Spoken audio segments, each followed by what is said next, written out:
जय श्री कृष्णा दोस्तों। हर हर महादेव। कैसे हैं आप सब? स्वस्थ और सुरक्षित होंगे। दोस्तों, दूर्वा क्या होती है आप सभी जानते ही होंगे। दूर्वा एक खास तरह की घास होती है जिसे किसी भी बगीचे में, गमले में बहुत ही आसानी से उगाया जा सकता है। दूर्वा को दूब भी कहा जाता है, अमृता भी कहा जाता है, अनंता भी कहा जाता है और महोषधि भी कहा जाता है। इतने नाम दूर्वा के क्यों हैं? क्योंकि बहुत ही ज्यादा हमारे जीवन में महत्वपूर्ण होती। कोई भी मंगल कार्य है जिसमें दूर्वा का प्रयोग ना किया जाता, ऐसा कोई कार्य नहीं होता। मंगलकारी दूर्वा का ईश्वर की साधना, आराधना के दौरान विशेष रूप से प्रयोग किया जाता है।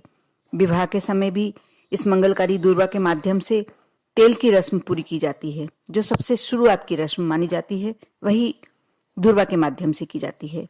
गणपति की पूजन तो बिना दूर्वा के अधूरी ही मानी जाती है। अमृत के समान फल देने वाली दूर्वा जैसे कोई मंगलकारी पदार्थ हो ही नहीं सकता, क्योंकि ये देवता, मनुष्य, पशु तीनों के ही काम आती है। दूब के आचमन से जहां देवता प्रसन्न होते हैं, वहीं हरी घास का मैदान मनुष्यों को सुकून देने वाला होता है और पशु इसे चारे के रूप में खाकर तृप्त होते हैं। शुभता के प्रतीक दूर्वा का महत्व बहुत ही ज्यादा होता है।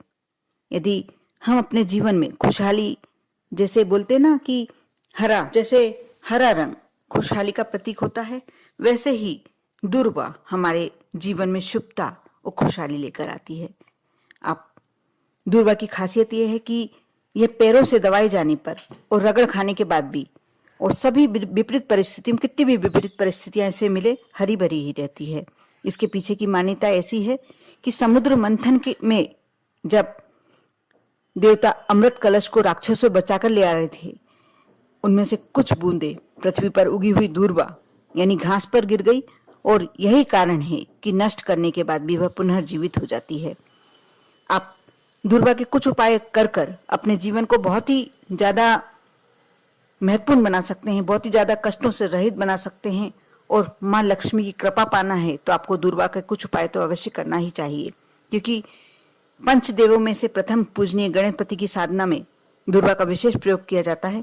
यदि आप आर्थिक संकट से गुजर रहे हैं और गणपति के आशीर्वाद के साथ धन की देवी माता लक्ष्मी की भी कृपा पाना चाहते हैं, तो आप बुधवार के दिन पूरी श्रद्धा और विश्वास के साथ भगवान गणेश को 5 दूर्वा में से 11 गांठ लगा लें। जैसे आप 5 दूर्वा ले लें, उसे 11 गांठ लगाकर गणपति जी को समर्पित करें।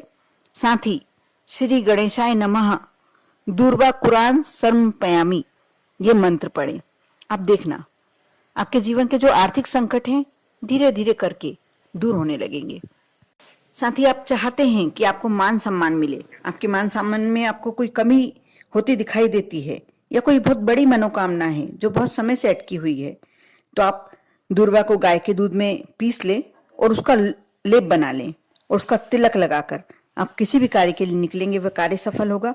और जो कोई भी आपका शत्रु भी होगा सामने, आपसे इम्प्रेस होगा, आपसे बातचीत करने में एक तरह से कहते हैं ना कि सम्मान देना, वह आपको मिलने लगेगा। आप करके देखें, बहुत ही सफल उपाय है ये।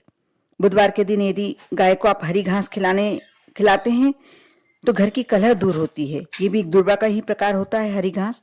इसलिए दूर्वा बहुत ही ज्यादा महत्वपूर्ण होती है। बुधवार के दिन यदि छोटे छोटे से उपाय किए जाते हैं तो आप मानकर चलिए आपका जीवन समृद्धशाली बनता है और आर्थिक संकटों से तो आपको इतनी जल्दी निजात मिलती है, इतनी जल्दी आपके संकट दूर होते हैं।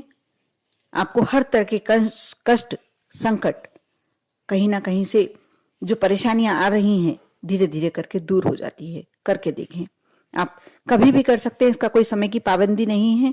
लेकिन आप शाम को 6-7 बजे के पहले यदि कार्य करते हैं, बहुत ही ज्यादा महत्वपूर्ण माना जाता है। कर देखें, श्रद्धा और विश्वास के साथ, श्रद्धा और भक्ति के साथ। ओम नमः शिवाय।